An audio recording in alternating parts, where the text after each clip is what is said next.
Hello, family, friends, followers, and guests.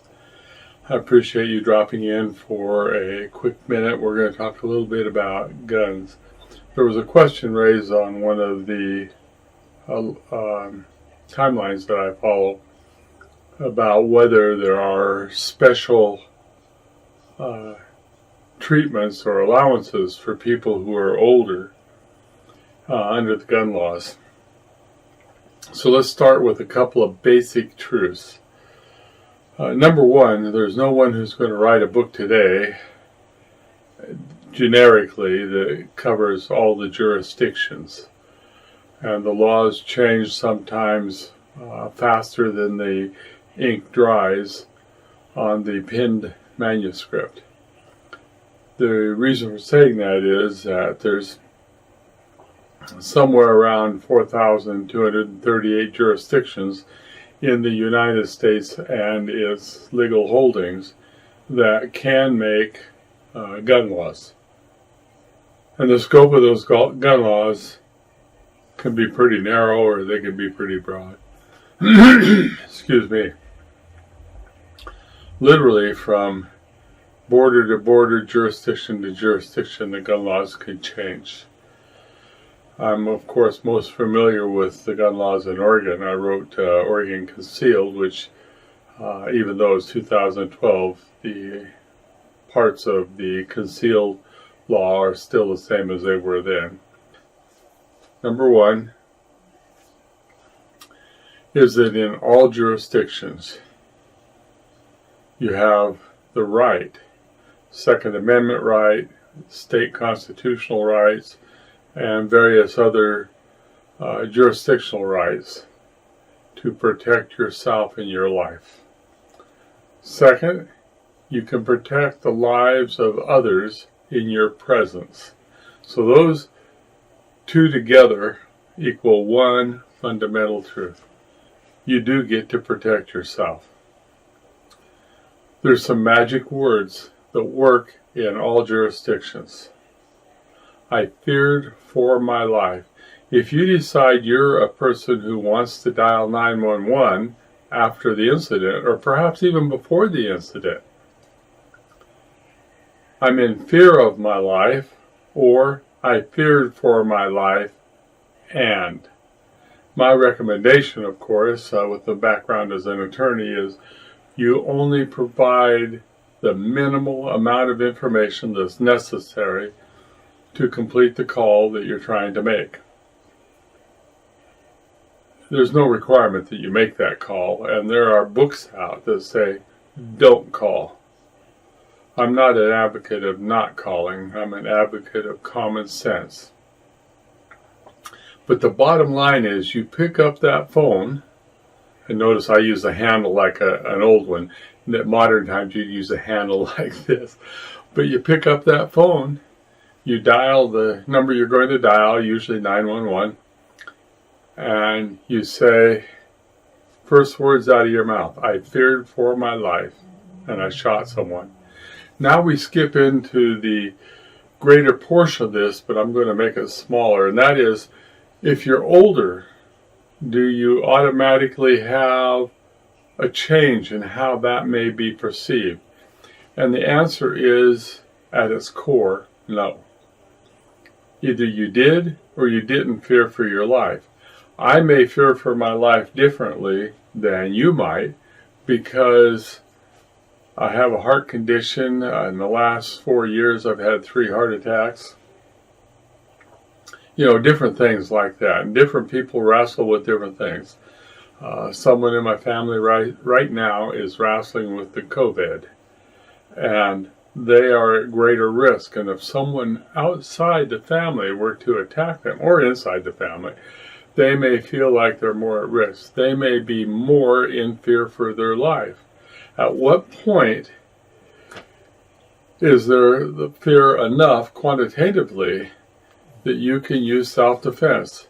The bottom line is, when you're in fear for your life, you can use self-defense.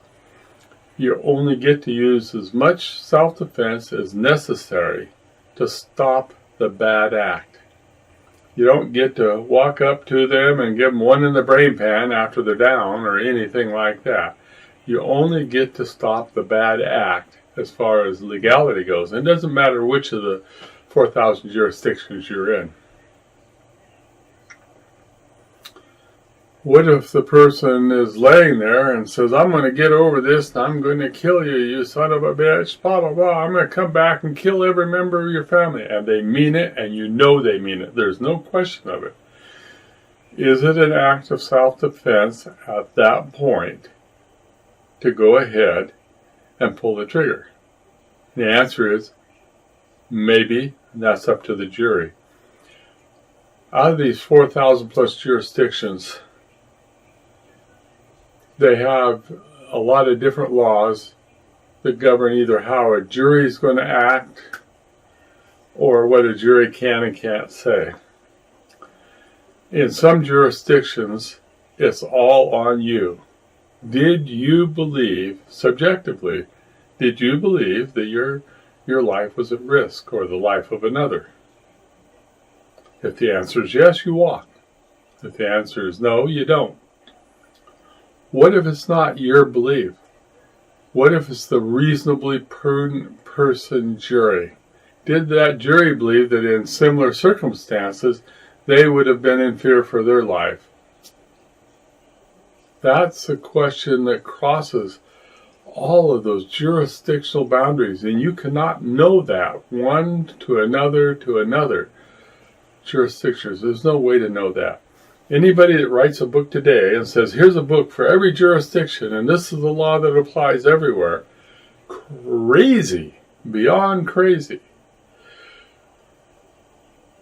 My father once told me that no amount of education and training can compensate for a lack of common sense. And the question becomes one of common sense, and what would that jury say if they were sitting there and listening to all the evidence? For example, you've got leg problems or you're wheelchair bound. You certainly can't escape. You got heart problems. You can't run. You got vision problems. You can't see far enough away to avoid some instances. The list goes on and on and on. In what's called tort law, which is the law surrounding your rights, the general tort law is that the perpetrator takes the victim as they find them. So if the victim's handicapped and a lot more likely to be injured or hurt, the bad guy doesn't get to say, well, most people wouldn't have been hurt by that. Or it was just a joke. It was funny, or whatever. Because it's up to you and your belief. So now the question becomes one of, as we age and we become more challenged, are there special laws for us? We don't need special laws. The answer is no. Generally, no. Specifically, it's individual to each one of us and the level of issues and problems that we have to deal with that put us in fear for our life. Someone who's been beat half to death before and sees a thug coming has a different fear level than someone who's never been challenged and hasn't had to worry about it. So we take the victim as we find them in our culture. One of the things that's interesting, and I'm watching it play out to a degree, is Rittenhouse. Young, foolish, stupid, did a bunch of things couldn't have done or shouldn't have done, but he did them. Now the question is, when he pulled the triggers and he shot those people, was he in fear for his life? Now there's other mitigating factors. Did he put himself in that position? Did he go hunting? I mean, there's all kinds of things. But I think that the evidence is fairly clear because most of us have seen it repeatedly. Definitely was in fear for his life. That he may have put himself in a bad situation. There's all kinds of other things to play out. But that's the test for all of us. And it doesn't matter whether we're 23 or 53 or 93. At that point in our lives, being where we're at when the incident happens, were we in fear for our lives? I've trained thousands, actually tens of thousands of people in what they need to know to carry concealed. And the bottom line, the punchline to that whole thing is, were you in fear for your life? And when you made that magic call, did you use the magic words? I feared for my life, and that's going to be the test. Now, a lot of us have different reasons for fears at different levels. And the test will come between us, the person that we shot in self-defense, and the jury's view of that according to the law in the jurisdiction that we find ourselves. With that as a given, that's all the more I'm going to talk on this in the circle that I'm talking, except to say you want to think about and read about and know the parameters as much as you reasonably can in the jurisdiction you find yourself if you're going to carry a self-defense firearm. And with that said, we have a gun show coming up, and if everything works right, I'm going to buy a governor. I hope all of you have a great week this week. Absolutely great week. I hope we get past this last election, whatever direction it's going to go, and we can move forward. On a personal level, I hope the Republicans win Georgia, because facts and evidence.